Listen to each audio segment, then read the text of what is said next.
The biting winter wind howled like a wounded animal as Keegan Northcot stared out at the endless white expanse stretching beyond his ranch. 3 weeks had passed since the stagecoach that was meant to bring his mail-order bride had arrived empty of any such passenger. The letter from Catherine Jenkins had promised she'd arrive on the 15th of December, 1883, but that day had come and gone, leaving nothing but silence and mounting worry in its wake. Keegan pulled his worn letter from his pocket, the paper creased from countless readings. It was the third time he'd read it today, as if the words might somehow change and offer an explanation for her absence. "Pa, you're looking at that paper again," said Emmett, his 10-year-old son, coming to stand beside him at the window. "You think Miss Catherine got lost?" "I don't know, son." Keegan tucked the letter away and rested a hand on the boy's shoulder. "But I aim to find out." Salida, Colorado had seen its share of harsh winters, but this one seemed determined to break records. The snow had been falling for days, blanketing the mountain town in a thick white shroud that made travel nearly impossible. Still, Keegan couldn't shake the feeling that something was wrong. Catherine's letters had been so certain, so full of determination to make this journey from Boston to build a new life. "You can't go out in this," Martha Wilson protested when Keegan arrived at her boarding house to leave Emmett in her care. The older woman had been looking after the boy since Emmett's mother had died from fever 5 years earlier. "The pass is likely blocked, and the stagecoach driver said the tracks east are buried." "That's why I'm worried," Keegan said, adjusting his heavy coat. If she was on one of those stagecoaches, Martha's face softened with understanding. "You've never even met this woman." "I've met her heart through her words," Keegan replied, thinking of the letters they'd exchanged over 6 months. "She's risked everything to come here." "I can't just sit and wonder." Emmett hugged his father tight. "Find her, Pa." "I will, son." Keegan tousled the boy's hair. "I promise." Within the hour, Keegan had his horse, Thunder, saddled and loaded with supplies. His friend Daniel Morgan, who ran the general store, had insisted on providing extra blankets and food. "You're a damned fool, Northcot," Daniel said, though there was admiration in his voice. "But I'd do the same if it was my Harriet out there." Keegan nodded his thanks, pulling his hat lower against the wind. "I'll follow the eastern route. If she left Boston when she said she did, she'd have been on one of the coaches caught in this storm." "If you're not back in 3 days, I'm sending Sheriff Hollister after you," Daniel warned. The journey began brutally. Keegan pushed eastward through snow that reached Thunder's knees in some places. The cold seeped through his layers, and the wind cut like knives against his exposed face. He camped the first night in a small cave, keeping a fire burning to ward off the chill, and set out again before dawn. By midday on the second day, he spotted the outline of a stagecoach, half buried in snow and tilted precariously where it had slid off the trail. His heart hammered as he urged Thunder forward, scanning for any sign of movement or life. "Hello," he called, his voice swallowed by the vastness. "Anyone there?" The coach was empty, its interior dusted with snow that had blown in through a broken window. But there were tracks leading away from it, multiple sets, suggesting the passengers had sought shelter elsewhere. Keegan followed the tracks, which had been partially filled in by fresh snow, making them difficult to discern. After nearly an hour, he spotted smoke rising thinly through the trees. Relief flooded through him as he approached what appeared to be an old trapper's cabin. He dismounted, tying Thunder to a pine tree, and approached cautiously. "Hello inside," he called. "I'm Keegan Northcot from Salida." The door creaked open, and a man with a graying beard peered out. "Thank the Lord," he said. "Another soul in this wilderness. Come in, come in." The cabin was small but warm, with a fire crackling in the hearth. 3 men and 2 women huddled around it, their faces lighting up at the sight of a new arrival. Keegan scanned them quickly, looking for a woman who might match the description Catherine had provided of herself: blonde hair, blue eyes, 22 years old. "I'm looking for someone," Keegan explained, removing his gloves. "A woman traveling to Salida." Catherine Jenkins. One of the women, a matronly figure in her 50s, nodded. She was with us on the coach, pretty girl but quiet. When we crashed, she helped tend to Jacob here. She gestured to a man with his arm in a makeshift sling. Where is she now? Keegan asked, dread building in his stomach. The older man who had opened the door spoke up. She went for help yesterday morning. We tried to stop her, but she was determined. Said she knew someone was waiting for her in Salida and would be worried. She took a compass and some supplies, insisted she could follow the trail. In this weather. Keegan's voice rose with alarm. Which way did she go? West, the man said, toward Salida. But there was another storm last night. Her tracks will be long gone. Keegan didn't waste another moment. He left some of his supplies with the stranded passengers, promising to send help as soon as he found Catherine and reached town. Then he was back on Thunder, pushing westward, his eyes desperately scanning the white landscape for any sign of movement. The afternoon waned, the short winter day already giving way to dusk. Keegan knew he should make camp, but the thought of Catherine alone in this cold drove him onward. He called her name periodically, the sound echoing through the silent forest. It was almost dark when he saw it, a small dark shape against the endless white. At first he thought it might be a rock or fallen log, but as he drew closer, he could see it was a human form, huddled and still. "Catherine," he shouted, urging Thunder into a gallop. He reached her side and dismounted in one fluid motion. She was wrapped in a cloak that was crusted with ice, her face pale beneath a woolen scarf. For a terrifying moment, Keegan thought he was too late. Then her eyelids fluttered, revealing eyes as blue as a summer sky. "Keegan." She whispered, her voice barely audible. His heart leaped. "Yes, I'm Keegan. I'm here now." "I knew you'd come," she murmured before her eyes closed again. Working quickly, Keegan wrapped her in the extra blankets he'd brought, then lifted her onto Thunder. He mounted behind her, cradling her against his chest to share his body heat.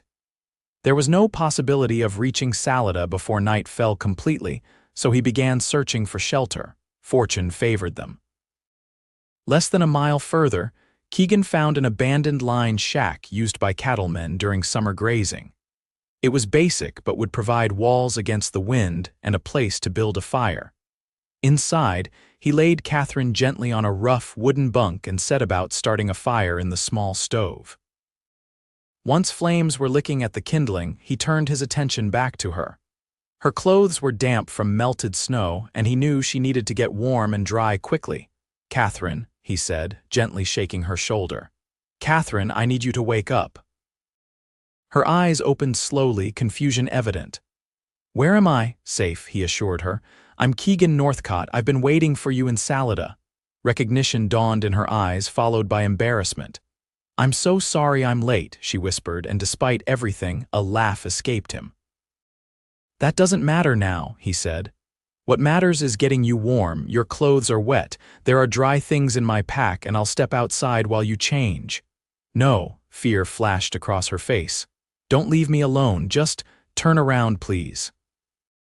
Keegan nodded, moving to face the wall as he heard her slowly begin to move behind him. He could tell from her labored breathing that every movement was painful for her. "I can't. My fingers won't work properly," she finally admitted. Keegan closed his eyes briefly, gathering his resolve. "I can help if you'll allow it. I promise to be a gentleman." There was a pause, then, "Yes, please help me." With as much decorum as possible, Keegan helped Catherine out of her wet outer garments and into one of his spare shirts, which hung like a dress on her small frame. Her skin was alarmingly cold to the touch, and he noted with concern that several of her fingers and toes had the white, waxy appearance of frostbite. Once she was changed, he wrapped her in blankets and moved her closer to the stove. Then he set about preparing a simple meal from his provisions: jerky, hardtack, and hot coffee. "You must think me terribly foolish," Catherine said as she sipped the coffee, color slowly returning to her cheeks. "I think you're brave," Keegan corrected. "But perhaps a bit too determined for your own good." A ghost of a smile touched her lips. "My father always said the same." "Tell me what happened," Keegan urged gently.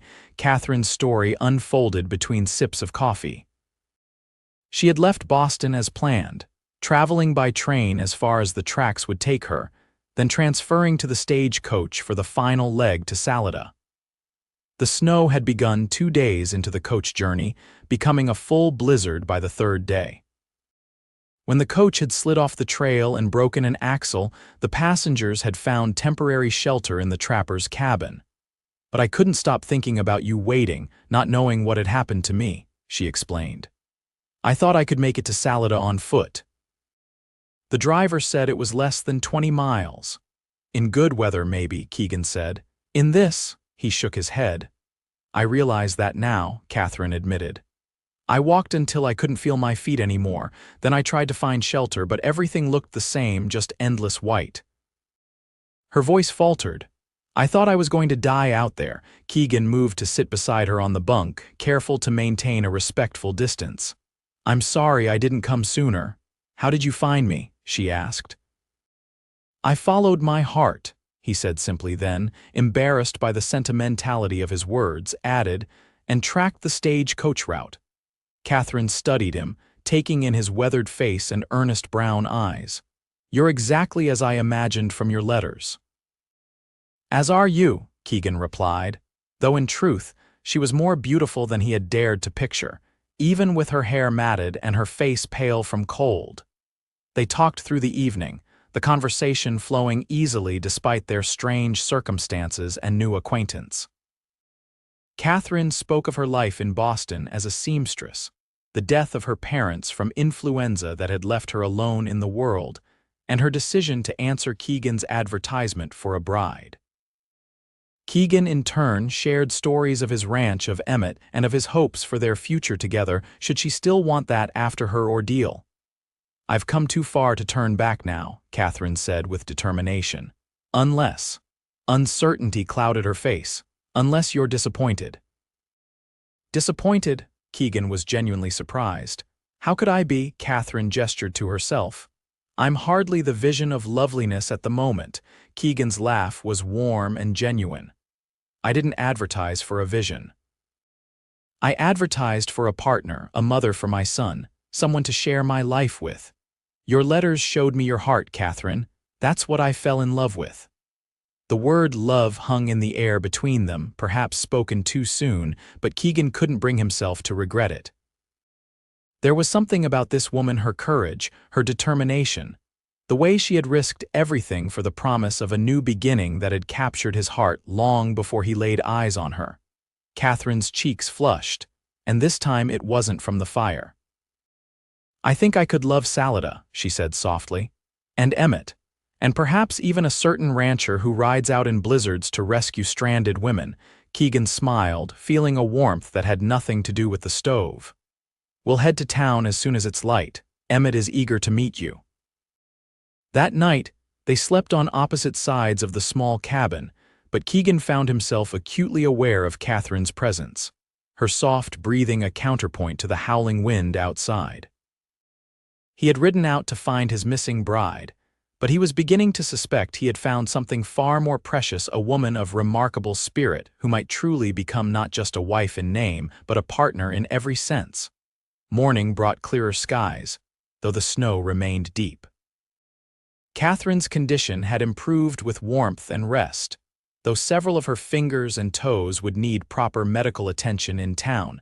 Keegan helped her onto Thunder, then mounted behind her. She leaned back against him, fitting perfectly in his arms, and he couldn't help but think that this felt right in a way few things in his life had since losing his first wife. "Ready to meet your new home?" he asked as they set out. Catherine nodded, her expression a mixture of nervousness and anticipation. "I've been ready since I posted my first letter to you." The journey to Salida took most of the day, with Keegan stopping periodically to let Catherine rest, and to ensure her extremities weren't suffering further damage from the cold.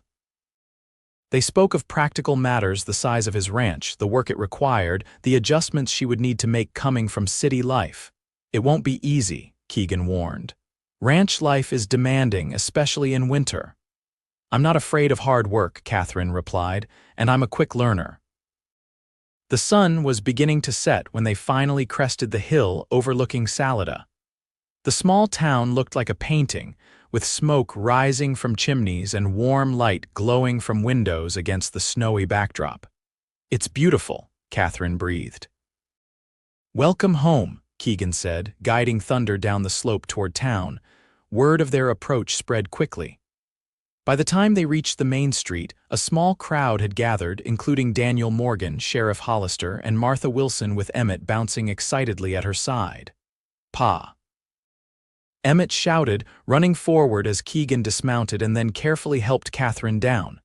"Emmett, I'd like you to meet Miss Catherine," Keegan said, keeping a supportive arm around her waist.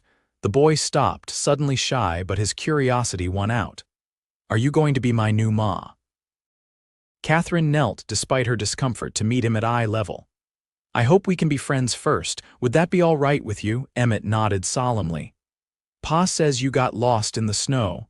"I did," Catherine confirmed, "but your father found me just as I knew he would." The boy beamed at this affirmation of his father's heroism. "He's the best tracker in the whole territory." Dr. Elliot Maxwell pushed through the crowd then, his medical bag in hand. "Let's get this young lady to my office right away," he said after a quick assessment of Catherine's condition. "Those fingers and toes need immediate attention." Keegan scooped Catherine into his arms before she could protest, following the doctor while the crowd dispersed, buzzing with this new excitement to break the monotony of their snowbound days. In the doctor's office, the prognosis was better than Keegan had feared. Catherine had mild frostbite on several fingers and toes, but Dr. Maxwell believed she would retain full use of her extremities with proper care. "She'll need rest and warmth," the doctor instructed. "No unnecessary exposure to cold for at least 2 weeks. She can stay with me," Martha offered, having followed them to the doctor's. "I have a spare room, and it wouldn't be proper for her to go straight to your ranch, Keegan, bride or not." Catherine looked uncertain, her eyes seeking Keegan's. "Martha's right," he said gently. "We'll do things properly. You can rest and recover at her boarding house, and we can continue to get acquainted in town. Then when you're ready, we can discuss our arrangement." "Arrangement," Catherine repeated, a hint of disappointment in her voice. Keegan realized his error immediately. "No, that's not what I meant. I meant our wedding. If you'll still have me, that is." The smile that bloomed on Catherine's face was answer enough. The next 2 weeks passed in a whirl of activity. Catherine rested at Martha's boarding house, receiving a steady stream of visitors eager to meet the woman who had captured the heart of one of Salida's most eligible bachelors. She won them over with her genuine warmth and interest in their lives, quickly becoming a favorite among the townspeople. Keegan visited daily, sometimes with Emmett, sometimes alone. They would sit in Martha's parlor, continuing to learn about each other, building on the foundation their letters had established.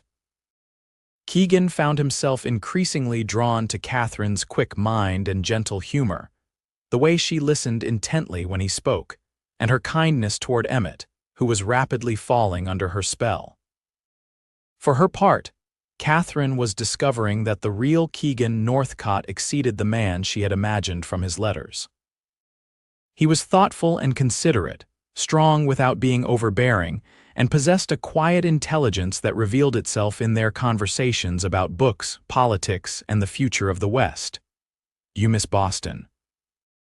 he asked one evening as they sat by the fire, Emmett having fallen asleep on the rug at their feet. Catherine considered the question. "I miss certain aspects, the libraries, the theaters, but I don't miss the life I had there. It was lonely, and here." Keegan asked, his voice betraying his vulnerability. Catherine reached across the space between them to touch his hand. "Here, I feel as though I've found where I belong." The wedding was a simple affair, held in the town's small church 2 weeks after Catherine's arrival. She wore a dress that the women of Salida had helped her sew, a confection of cream-colored satin with lace at the collar and cuffs. Keegan, in his best suit, could hardly believe his good fortune as he watched her walk toward him on Daniel Morgan's arm. Emmett stood proudly as his father's best man, holding the ring with such care that several of the women in attendance dabbed at their eyes at the sight. When the Reverend Mills pronounced them man and wife, Keegan kissed his bride with a tenderness that spoke of his promise to cherish her always. The celebration afterward at the town hall was jubilant, with music, dancing, and enough food to feed twice the population of Salida. Catherine danced not only with her new husband but with many of the townsmen, including Sheriff Hollister, who declared that Keegan had found himself a right angel. "Not an angel," Keegan corrected, pulling Catherine back into his arms. "A partner." As the evening drew to a close, Keegan, Catherine, and Emmett prepared to make the journey to their ranch, which had been kept in order by Keegan's ranch hand, Miguel Diaz, during his absence. The snow had receded enough to make travel safer, though still challenging. "Are you ready for this?" Keegan asked as he helped Catherine into the wagon. She nodded, her eyes bright with anticipation. "I've been ready since the day I decided to answer your advertisement." The ranch house came into view as they rounded the final bend in the road. It was a solid structure, built by Keegan's own hands when he had first claimed the land 10 years earlier. It wasn't large or fancy, but it was well constructed and warm, with a wide porch that wrapped around two sides. "It's perfect," Catherine breathed. Emmett bounded out of the wagon as soon as it stopped, eager to check on his pet rabbit and to show Catherine his room. Keegan helped his bride down, then, to her surprise, swept her into his arms. "I believe it's traditional to carry you over the threshold," he said, his eyes twinkling. Inside, the house was simple but comfortable, with a large main room that served as both kitchen and living area and 3 bedrooms off a short hallway. Emmett proudly gave Catherine a tour, pointing out the special features of their home, including the bookshelf Keegan had built and the colorful quilt on Emmett's bed that had belonged to his mother. Later, after Emmett had gone to bed, Keegan and Catherine sat before the fire, the reality of their new life together settling around them like a comfortable blanket. "Are you happy?" Keegan asked, watching the firelight play across her face. Catherine's answer was to lean forward and kiss him, a gesture that communicated her feelings more eloquently than words ever could. Spring came to Salida with a burst of wildflowers and the plaintive calls of returning birds. The snow melted, revealing the true beauty of the land Keegan had chosen for his ranch, rolling meadows bordered by stands of pine and aspen, with the majestic Rockies rising in the distance. Catherine had taken to ranch life with a determination that impressed even Keegan. She had learned to cook on the wood stove, to tend the kitchen garden Miguel's wife, Elena, had helped her plant, and even to ride the gentle mare Keegan had purchased for her as a wedding gift. The adjustment wasn't without its challenges. Catherine had never experienced the isolation of ranch life, where the nearest neighbor was miles away and trips to town were weekly events rather than daily occurrences. There were nights when Keegan would find her on the porch, gazing at the stars with a wistful expression. "Do you regret coming here?" he asked during one such evening, his arms encircling her from behind. Catherine leaned back against him. "Never, but sometimes I miss the bustle of other people, the conversations, the shared experiences." Keegan considered this. "Perhaps we could host a gathering. Invite the neighbors even though they're scattered. Have music, food, make it a regular event." Catherine turned in his arms, her face alight with enthusiasm. "Could we, like a monthly social, if that would make you happy, then yes," Keegan agreed. And so began the Northcot Ranch Socials, held on the last Saturday of each month. They started small, with just the Morgans from town, the Wilsons from the neighboring ranch, and the Diaz family who worked for Keegan. But word spread, and soon families were traveling from as far as 15 miles away to attend. Catherine thrived as a hostess, organizing games for the children, ensuring there was always plenty of food and making each guest feel welcome. Keegan watched with pride as she transformed their home into a center of community life, something that had been missing in the scattered settlements around Salida. "You've brought life back to this valley," Daniel Morgan commented during one such gathering. Before you came, Keegan was becoming a hermit and the rest of us weren't much better. Keegan couldn't deny it.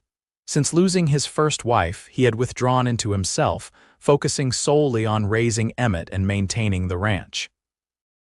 Catherine had changed that, not just for him but for the entire community. Summer brought its own rhythms to the ranch: the roundup of cattle, the haying of meadows, the constant battle against drought that was the ranchers' eternal concern. Catherine worked alongside Keegan when she could, learning the business of cattle ranching with the same determination she had applied to household tasks. In July, as they celebrated their 6-month anniversary, Catherine had news that left Keegan speechless with joy. A baby. He repeated, his voice hoarse with emotion.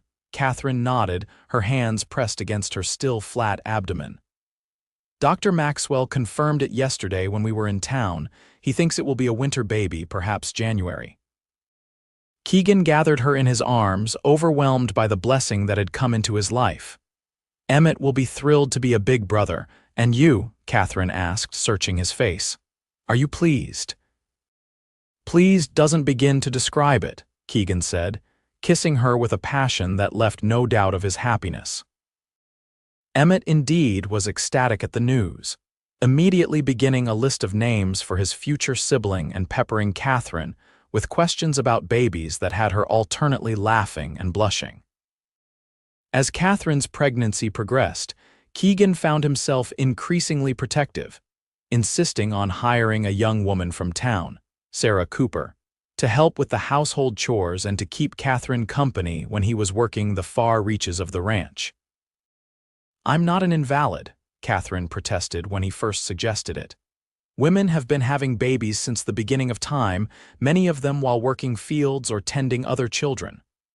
And I've been worrying about you since the day I found you in that snowdrift, Keegan countered. Please, Catherine, for my peace of mind if nothing else. She relented, and Sarah proved to be not just a help but a friend, alleviating some of the isolation Catherine had felt during her first months at the ranch. The summer socials continued, though now they were held outdoors under the cottonwoods that lined the creek running through the Northcot property. Catherine's condition became a source of excitement for the entire community, with women offering advice and hand-me-down baby clothes, and men slapping Keegan on the back in congratulations. You're a lucky man, Northcot, Sheriff Hollister observed during the August gathering.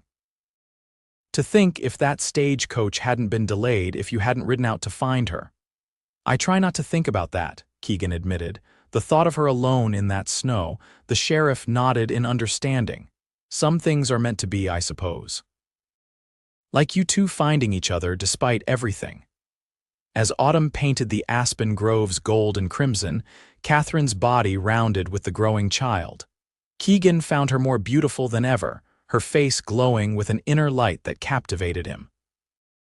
They prepared the third bedroom as a nursery, with Keegan crafting a cradle from aspen wood and Catherine sewing tiny garments in the evenings as they sat by the fire. Emmett contributed by carving small wooden animals for the baby, his young face serious with concentration as he worked. Do you think it's a boy or a girl? He asked one night as Catherine guided his hands in smoothing the rough edges of a wooden horse. I don't know, Catherine answered honestly. What would you prefer? Emmett considered the question with the gravity of his 10 years.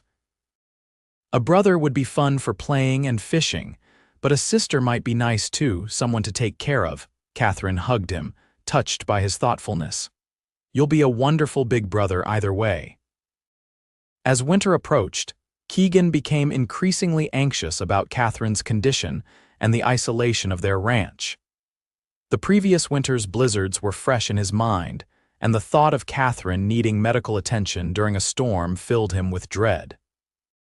Perhaps you should stay in town with Martha for the last month, he suggested one evening.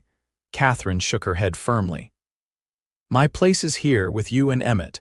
We've prepared for winter, have plenty of supplies, and Miguel and Alina are staying in the line shack just a mile away.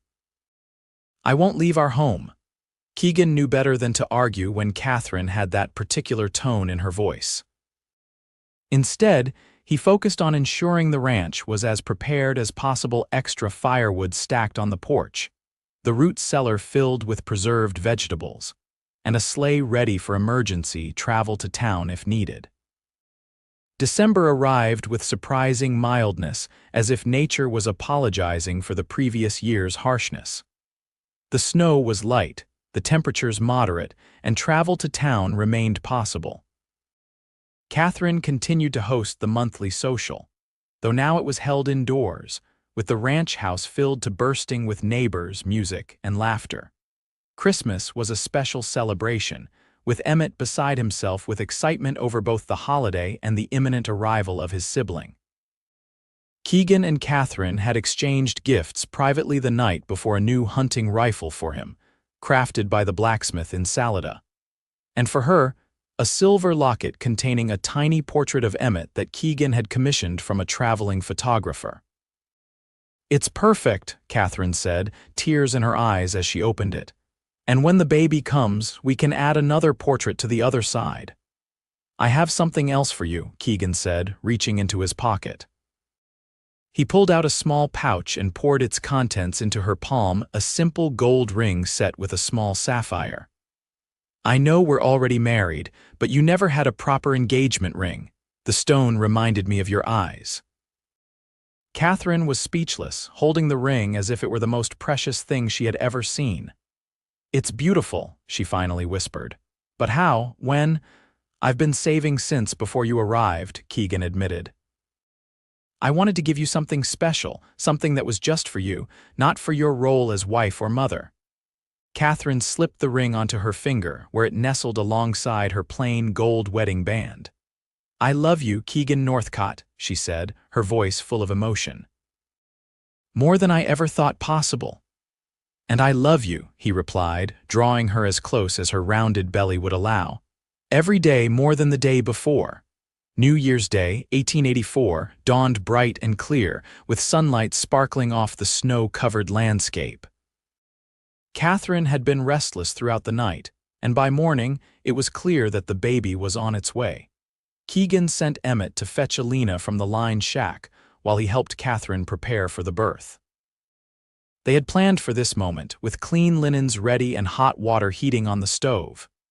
"Are you afraid?" Keegan asked as he arranged pillows to make her more comfortable. Catherine shook her head, though her face was pale. "No, women have been doing this forever, remember." "I remember," Keegan said, kissing her forehead. "And none braver than you." Alina arrived, bringing with her the confidence of a woman who had assisted at dozens of births, including her own 5 children. She shooed Keegan from the bedroom with firm instructions to keep water heating and Emmett occupied.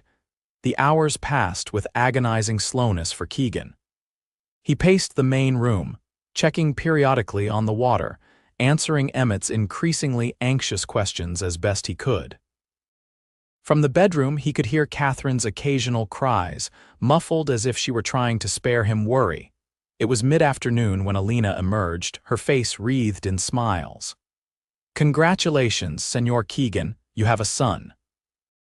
Keegan rushed into the bedroom to find Catherine propped up on pillows, her face exhausted but radiant, holding a tiny bundle wrapped in a soft blanket. "Come meet your son," she said, her voice weak but joyful. Keegan approached the bed with reverence, gazing down at the small, red face of his newborn son. The baby's eyes were tightly closed, his tiny fists clenched as if ready to take on the world. "He's perfect," Keegan whispered, tears streaming unashamedly down his face. "Just like his mother." "Can I see?" Emmett asked from the doorway, his voice tentative. Catherine beckoned him over. "Of course. Come meet your brother, Emmett." The boy approached cautiously, his eyes wide as he gazed at the baby. "He's so small." "But he'll grow," Keegan assured him, placing an arm around his elder son's shoulders. "And he'll need his big brother to show him how to do all sorts of things." "What's his name?" Emmett asked. Catherine looked at Keegan. They had discussed names but hadn't made a final decision. "What do you think, Keegan?" Keegan considered the tiny face, already seeing hints of Catherine in the shape of the baby's mouth and nose. How about James? After your father, Catherine's eyes filled with tears. James Keegan Northcot, she said, testing the name. It's perfect.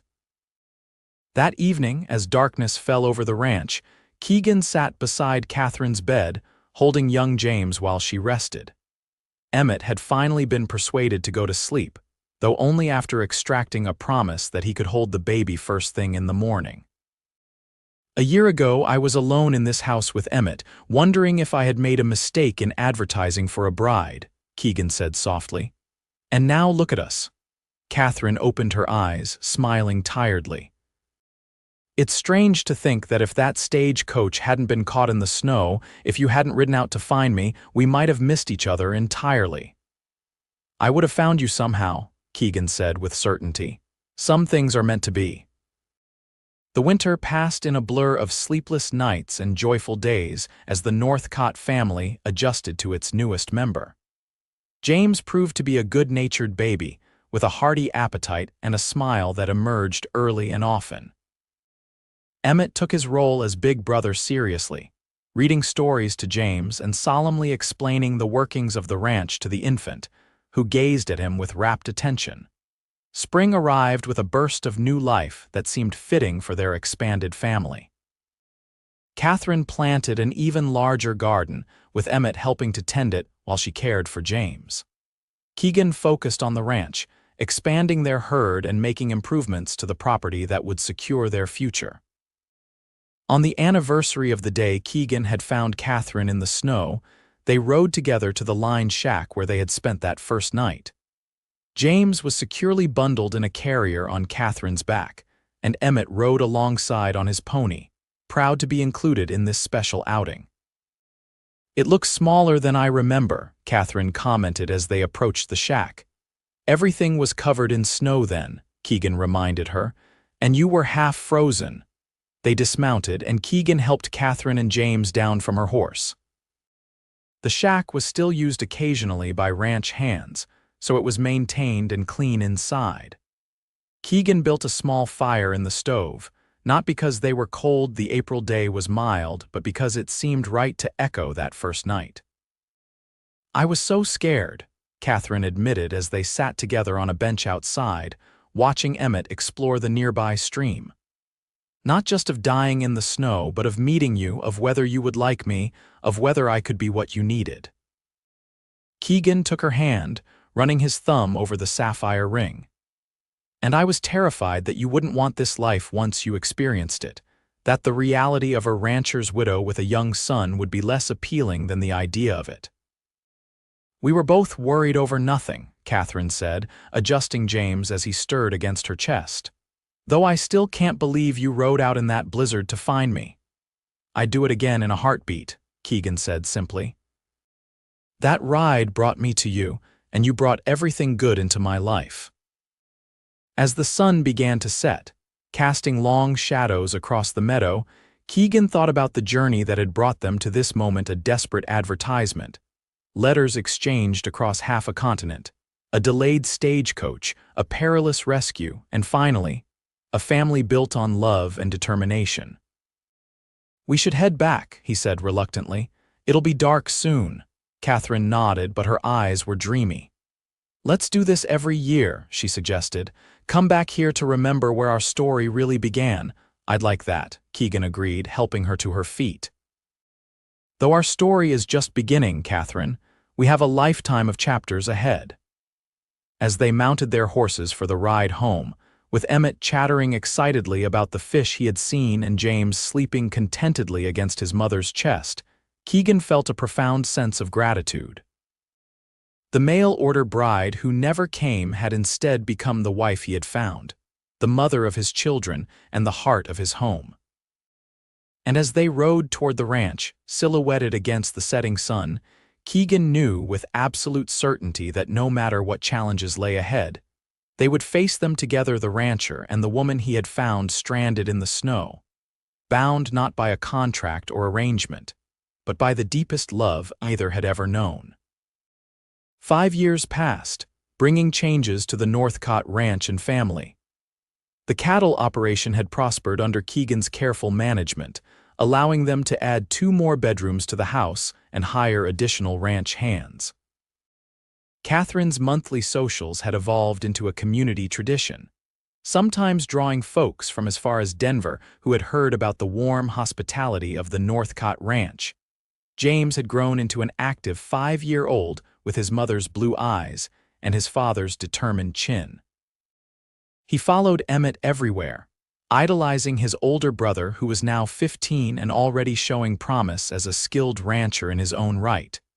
The family had expanded again with the birth of their daughter, Charlotte, who at 3 was a whirlwind of energy and curiosity. Catherine often joked that keeping up with Charlotte was more exhausting than managing the entire household. It was during a crisp October evening, as the family gathered around the dinner table, that Catherine made an announcement that brought their journey full circle.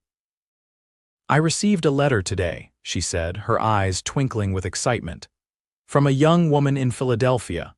She's answered the advertisement Martha placed in the Eastern papers." Keegan looked up from his plate, surprised. "Advertisement for help with the school," Catherine explained.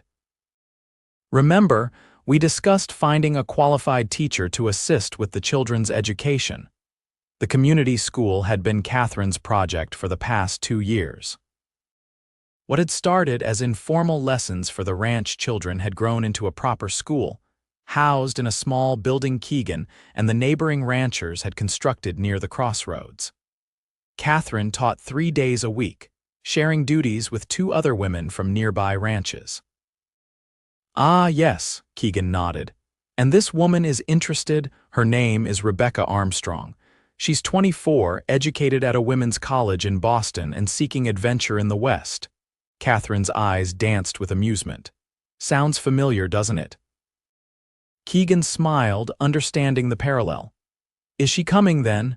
"She's agreed to a 6-month trial period starting after Christmas. I've written back with details about the stagecoach route." Catherine paused significantly. "I specifically mentioned that if there's any delay or problem, someone will come looking for her."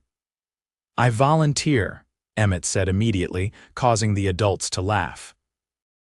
"You're still too young to go riding off into blizzards, son," Keegan said, though he noted with a touch of melancholy that it wouldn't be long before Emmett was a man, capable of such journeys. Later that evening, after the children were in bed, Keegan and Catherine sat on the porch swing that had been his gift to her on their 3rd anniversary. The night was cool but not cold, with stars scattered like diamond dust across the vast Colorado sky. "Do you ever think about how different our lives might have been?" Catherine asked softly. "If the stagecoach hadn't been delayed, if you hadn't come looking for me," Keegan considered the question, his arm tightening around her shoulders. "I believe we would have found our way to each other somehow, but I'm grateful things happened as they did." He pressed a kiss to her temple. "Finding you in that snow, seeing you open your eyes. It made me realize from the very beginning how precious you are, how easily I could have lost you before I even knew you." "My knight in snow-covered armor," Catherine teased, but her voice was tender. "Hardly that," Keegan demurred. "Just a man who couldn't bear the thought of losing his future before it began." They sat in comfortable silence for a while, listening to the night sounds of the ranch, the occasional lowing of cattle, the soft nickering of horses in the corral, the distant howl of a coyote. "I wonder if this Rebecca will find her own cowboy to rescue her," Catherine mused. Keegan chuckled. "If she's anything like you, she'll probably end up rescuing him." "I didn't rescue you," Catherine protested. "Didn't you?" Keegan turned to look at her, his expression serious now. "I was existing, Catherine, not living, going through the motions for Emmett's sake, but empty inside. You brought life back to this ranch, to this family, to me." Catherine's eyes shimmered with emotion in the moonlight. "Then I suppose we rescued each other." "That sounds about right," Keegan agreed, pulling her closer as a cool breeze rustled through the cottonwoods. Inside the house, their children slept peacefully, secure in the love that surrounded them. Outside, the ranch stretched in all directions, a testament to hard work and perseverance. And on the porch, The rancher and his bride, no longer mail order but heart chosen, reaffirmed the bond that had begun in a snowstorm and grown stronger with each passing day. 10 years later, the Northcot Ranch had become one of the most prosperous in the region. Keegan, with Catherine's sharp business acumen to complement his practical knowledge, had expanded their operations to include not just cattle but also breeding horses, a venture that had proved even more profitable than they had anticipated. Emmett, now 25, had returned from 2 years at an agricultural college in Denver with new ideas and a wife, Sarah, a doctor's daughter with a gentle manner and an iron will that made her a perfect match for the determined eldest Northcott son. They had built their own home on the eastern edge of the ranch property, close enough for family meals but far enough for privacy. James, at 15, was the spitting image of his father, with the same quiet competence and gift for working with animals. Charlotte, 13 and precocious, had inherited her mother's intelligence and love of books, devouring every volume she could get her hands on and announcing her intention to become a writer someday. The greatest surprise had come 7 years earlier with the birth of twins, Michael and Maggie, now lively 7-year-olds who kept Catherine on her toes and delighted Keegan with their boundless energy. The school Catherine had started had grown into a proper academy, with 3 full-time teachers and students from all over the county. Rebecca Armstrong, who had indeed come west to teach, had married one of the neighboring ranchers and now served as the academy's headmistress. It was during the annual Founders' Day celebration, marking the anniversary of Salada's establishment, that Sheriff Hollister, now retired and white-haired, approached Keegan and Catherine as they watched the festivities from the boardwalk in front of the Mercantile, which Daniel Morgan's son now ran. "Do you two realize you've become something of a legend around these parts?" the former lawman asked, leaning heavily on his cane. Keegan raised an eyebrow. "How's that, Tom?" "The mail-order bride who never arrived and the determined rancher who rode out in a blizzard to find her," Hollister said with a chuckle. "They're telling the story over at the Salada Hotel to those Eastern tourists, quite romanticized, I might add. According to the current version, you fought off a pack of wolves to save Catherine." Catherine laughed, the sound as musical as it had been when Keegan first met her. "The only wolf was the cold, and Keegan certainly fought that off bravely enough." "Well, every place needs its legends," Hollister said with a wink. "And yours is a good one, true in all the ways that matter, even if the details get embellished." As the old sheriff moved on to greet other townspeople, Keegan took Catherine's hand, still marveling at how perfectly it fit in his own. "What do you think of that? We've become a legend." Catherine's eyes, still vibrantly blue though fine lines now crinkled at their corners when she smiled, met his. "I think the real story is better than any legend. It has more heart." "And a better ending," Keegan added, "or rather not an ending at all but a continuing story." That evening, as had become their tradition, they rode out to the line shack where they had spent that first night together. Over the years, the shack had been maintained and improved, with a proper bed replacing the rough bunk, curtains at the windows, and a small porch added to the front. It had become their special retreat, a place to reconnect and remember. 20 years, Catherine marveled as they sat on the porch, watching the sunset paint the mountains gold and crimson. "Sometimes it feels like yesterday that you found me in the snow, and other times it seems like we've always been together." Keegan nodded, understanding exactly what she meant. "I can hardly remember my life before you, and yet I remember every detail of finding you, of bringing you here, of those first days together." Catherine leaned against him, her head finding its familiar place on his shoulder. "Do you have any regrets?" "About answering my letter, about bringing a stranger to be your wife, not a single one," Keegan replied without hesitation. "Though you weren't a stranger, not really. Your letters showed me your heart long before I saw your face. We were fortunate," Catherine said thoughtfully. "Not all such arrangements work out so well." "It wasn't fortune," Keegan disagreed gently. "It was choice. Every day, every year, we chose each other, chose our family, chose this life together. That's what made it work. Catherine smiled, recognizing the truth in his words. And I would choose you again, Keegan Northcot, in any lifetime, in any circumstance. As would I, Catherine Jenkins Northcot. He kissed her then, a kiss that held 20 years of shared joys and sorrows, triumphs and challenges, and above all, enduring love. As darkness fell and the first stars appeared, they went inside the cabin, lighting the lamps and building a fire in the small stove. They would spend the night here, as they did each year on this special anniversary, remembering where their journey began and celebrating how far they had come.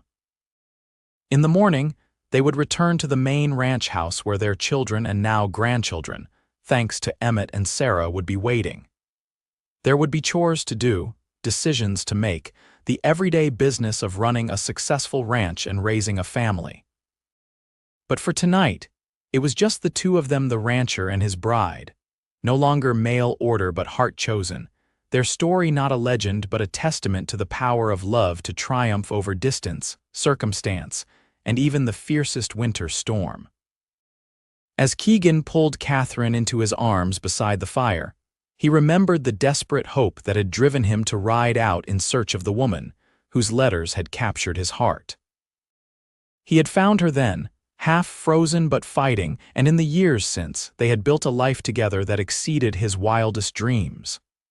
"I love you," he whispered against her hair, words that had been said countless times but never lost their power.